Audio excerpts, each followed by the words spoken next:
حمد ہے اس ذات باری تعالیٰ کی جو سارے جہانوں کا مالک ہے، اور درود ہے حضور اکرم حضرت محمد صلی اللہ علیہ وآلہ وسلم کی ذات مبارکہ پر۔ اللہ سے دعا ہے کہ وہ ہمیں دنیا و آخرت کی تمام بلائیاں عطا فرمائے۔ بسم اللہ الرحمن الرحیم۔ السلام علیکم۔ آج 7 نومبر اور سوموار کا دن ہے۔ آج 11 ربیع ثانی ہے۔ آج 11 ربیع ثانی کو حضور غوث پاک حضرت محبوب سبحانی حضرت شیخ عبد القادر جیلانی رحمۃ اللہ علیہ کا عرس مبارک ہے۔ اللہ تعالیٰ کی ذات ان کے درجات کو اور بلند فرمائے اور ان کے صدقے ہماری زندگیوں میں ہمیں عمل اور اسلام پر چلنے کی توفیق عطا فرمائے، اسلام کی سمجھ عطا فرمائے اور ہم اس سمجھ سے اسلام پر عمل کریں۔ اس کے بعد ہم بات کریں گے اسلامی امارات کی۔ بڑی اہم خبر ہے، اسلامی امارات کے طالبان رہنما ملا محمد عمر مجاہد صاحب کی قبر مبارک ظاہر کر دی گئی ہے۔ اس موقع پر ایک تقریب کا انعقاد کیا گیا جس میں اسلامی امارات افغانستان کے وزیر اعظم، تمام تر اعلیٰ عہدیداران نے صوبہ زابل کے ضلع سوری میں ان کے مزار شریف پر حاضری دی اور وہاں پر قرآن خوانی کی اصال ثواب کے لیے اور قرآن پاک کی تلاوت فرمائی۔ اس کے علاوہ فاتحہ خوانی کی گئی۔ شہریوں کو کہا گیا کہ ملا صاحب کی قبر پر حاضری دیں اور وہاں پہ جا کے فاتحہ خوانی کریں۔ اس موقع پر وزیر دفاع ملا محمد یعقوب مجاہد صاحب، جو کہ ملا محمد عمر مجاہد صاحب کے بیٹے ہیں، اور ڈپٹی اکانومی افیئر ملا عبد الغنی برادر صاحب، عامر خان متکی جو ہے کہ وزیر فارن افیئر ہیں، اس کے علاوہ وزیر داخلہ سراج الدین حقانی صاحب، اور صوبائی اور صوبے میں موجود ضلعی انتظامیہ کے حکام اور علماء کرام نے وہاں پر شرکت فرمائی، قرآن خوانی کی۔ اس موقع پر شرکا نے کہا کہ ملا صاحب نے افغانستان میں اسلامی روایات کے ذریعے اور ہمیں اس بات کا سبق دیا ہے کہ ہم ان کی دی گئی روایات اور ان کے بتائے ہوئے طریقہ کار سے آج آزادی حاصل کر کے اپنے ملک کو چلا رہے ہیں۔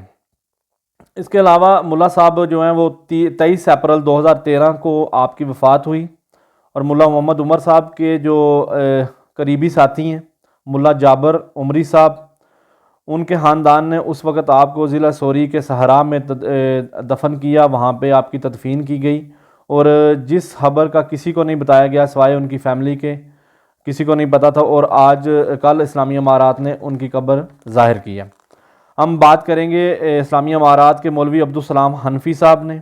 آپ نے کرغزستان کے صدر طلعت بیگ صاحب کی طرف سے بھیجے گئے خاص نمائندہ سے ملاقات کی۔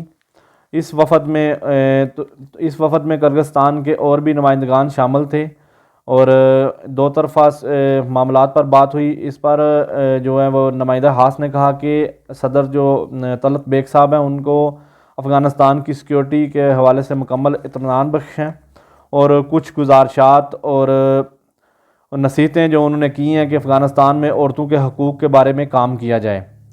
اور اس کے علاوہ نمائندہ نے کہا کہ ملا صاحب کو بتایا کہ اسلامی امارات صوبہ بدخشان میں ہیلتھ افیئرز کے جو ڈپارٹمنٹس کے لوگ ہیں ان کے ساتھ تعاون کر کے عورتوں اور بچوں کی صحت کے لیے سہولیات فراہم کرنا چاہتے ہیں، اور اس پر وہ اگلے سال سے کام سٹارٹ کر دیں گے۔ اس کے علاوہ انہوں نے کہا کہ دہشت گردی کے خلاف، ڈرگز کے خلاف اور ہمسائے ملکوں کے ساتھ علاقائی اور ملکی جو ہمسائے ہیں ان کے ساتھ تعلقات بہتر کروانے میں ہم آپ کا مکمل تعاون آپ کے ساتھ کریں گے۔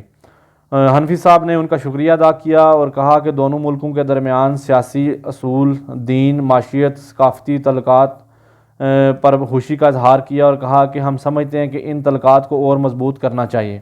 حنفی صاحب نے کہا کہ کرپشن اور نشے کے خاتمے کے لیے اسلامی امارات مکمل طور پر کام کر رہی ہے، اور بڑی اہم بات ہے کہ انہوں نے کہا کہ اسلامی امارات کسی بھی فوجی گروپ کو افغانستان میں کام کرنے کی اجازت نہیں دے گی۔ آخر پر حنفی صاحب نے کہا کہ ہماری پالیسی ہے کہ علاقے اور دنیا کو نشے کی جو لعنت ہے اس سے آزاد کروایا جائے، اور اس کے لیے انٹرنیشنل کمیونٹی کو ہمارے کسانوں کی مدد کرنی چاہیے تاکہ وہ اس کی سبسٹیٹیوٹ فصلیں بیجیں۔ اس کے علاوہ عبدالسلام حنفی صاحب نے صوبہ فریاب کے مذہبی اور دوسری اہم شخصیات سے ملاقات کی۔ صوبے کی سیکیورٹی، سیاسی، معاشی معاملات پر شرکا نے اطمینان کا اظہار کیا۔ ملا صاحب نے انہیں اطمینان دلوایا کہ اس صوبے میں ٹرانسپورٹ، روڈ کا نظام، ایجوکیشن، صحت کے شعبے میں ہر قسم کے تعاون حکومت کر رہی ہے، اور آگے بھی جو ہمارا پہلا کام ہے کہ روڈوں، پلوں اور بلڈنگز کی مرمت کی جائے تاکہ بنیادی کاموں کا آغاز کر دیا جائے۔ منسٹری آف افیئر کے پولیٹیکل ڈپٹی شیر محمد عباس سنتکزئی صاحب نے قزاقستان کے نمائندہ ہاس سے ملاقات کی اور اس ملاقات میں سیاسی، معاشی اور کچھ دوسرے سیکٹروں میں تعاون پر بات کی گئی۔ اس کے علاوہ ڈپٹی آف اکنامک افیئر ملا برادر عبدالغنی صاحب نے بھی قزاقستان کے نمائندہ ہاس سے ملاقات کی، دو طرفہ تعلقات کو مزید بہتر کرنے پر اور ملک میں معاشی طور پر سرمایہ کاری کرنے کے معاملات پر بات چیت کی گئی۔ آگے بات کریں گے COP27 2022 کی۔ یہ یونائٹڈ نیشن کی طرف سے مصر میں کی جانے والی کلائمیٹ چینج کانفرنس تھی، جو کہ 6 تاریخ کل سے سٹارٹ ہو کر 18 تاریخ تک رہے گی، اور اس سے متعلق افغان فارن افیئر نے اپنی ایک سٹیٹمنٹ جاری کی، جس میں انہوں نے کہا کہ اسلامی امارات دنیا میں کلائمیٹ چینج کے حوالے سے کیے جانے والے اقدامات پر کو سراہتی ہے اور سمجھتی ہے کہ ایسے کام ہوتے رہنے چاہیے، اور اس کے علاوہ انہوں نے کہا کہ اسلامی امارات اس بات پر یقین رکھتی ہے کہ جب تک دو طرفہ مرضی اور اکٹھی محنت ایفرٹ نہ کی جائے، اس طرح کے معاملات کو حل نہیں کیا جا سکتا۔ موسم میں تبدیلی تمام تر ملکی اور سیاسی باؤنڈری سے ماورا ہے، اس لیے اس کو سیاست سے الگ کرنے کے لیے ضروری انسدادی اقدامات کرنے چاہیے۔ اس طرح کے ملکوں میں جیسا کہ افغانستان میں کی مثال ہے کہ جس نے موسمی تبدیلی میں کوئی منفی کردار ادا نہیں کیا جس سے کلائمیٹ کو کوئی نقصان ہو، لیکن اس کی وجہ سے تباہی کے اثرات کو بھگت رہے ہیں، اور اس سے انکار نہیں کیا جا سکتا۔ اس سال افغانستان میں موسمی بدلاؤ کی منفی اثرات کی وجہ سے 2 بلین سے زیادہ کا نقصان برداشت کیا ہے، اور اس تمام نقصان کو ریکور کرنے کے لیے انٹرنیشنل کمیونٹی کو افغانستان میں ترقیاتی کاموں میں مدد کو مزید بڑھانا چاہیے اور ہماری ملکی ترجیحات کے مطابق یہ تمام تر کام کرنے چاہیے۔ افغانستان کے لیے یہ بہت ضروری ہے جب تک افغانستان اپنا معاشی استحکام حاصل نہیں کر لیتا۔ بات کریں گے the department of economic affair نے بتایا کہ دی بیگرز کلیکشن کمیٹی، جو انہوں نے کمیٹی بنائی ہے مانگنے والے لوگوں کو اکٹھے کرنے کے لیے، انہوں نے کہا کہ اب تک کابل کے مختلف علاقوں میں 15,838 مانگنے والوں کو اکٹھا کیا ہے، جن میں 9,595 عورتیں، 1,476 آدمی اور 4,776 بچے شامل ہیں۔ حقدار مانگنے والوں کو بائیو میٹرک کے بعد حکومت اچھے طریقے سے ڈیل کر رہی ہے، اور دوسرے جو لوگ پیشہ ور تھے ان کو مختلف کاموں کو کرنے کا کہا گیا، اور انہیں اس کام کے سے مکمل جو ہے وہ جان چھڑائی گئی ہے تاکہ یہ لوگوں کو تنگ نہ کریں۔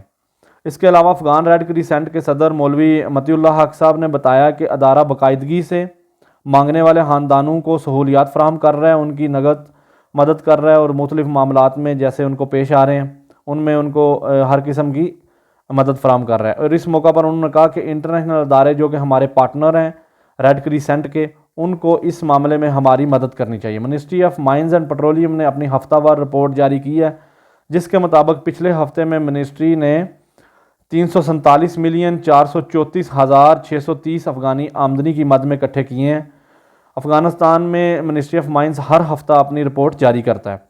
صوبہ قندوز کے انٹیلیجنس حکام نے بتایا کہ انٹیلیجنس سیکیورٹی نے ضلع آرچی میں کامیاب کارروائی کر کے آپریشن کے نتیجے میں انہوں نے بہت زیادہ بندوقیں، پستول اور گولیاں اپنے قبضے میں لی ہیں۔ اس دوران انہوں نے ہینڈ بمز، درجنوں شراب کی بوتلیں بھی قبضے میں لی ہیں۔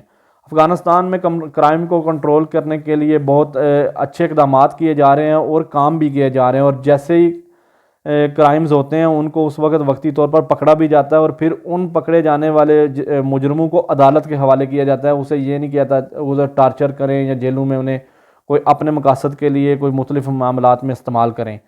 اللہ تعالیٰ کی ذات ہمارے ملک پاکستان میں نظام مصطفیٰ کے لیے کی جانے والی کوششوں کو قبول فرمائے اور ہمارے ملک میں نظام مصطفیٰ کی بہاریں دکھائے۔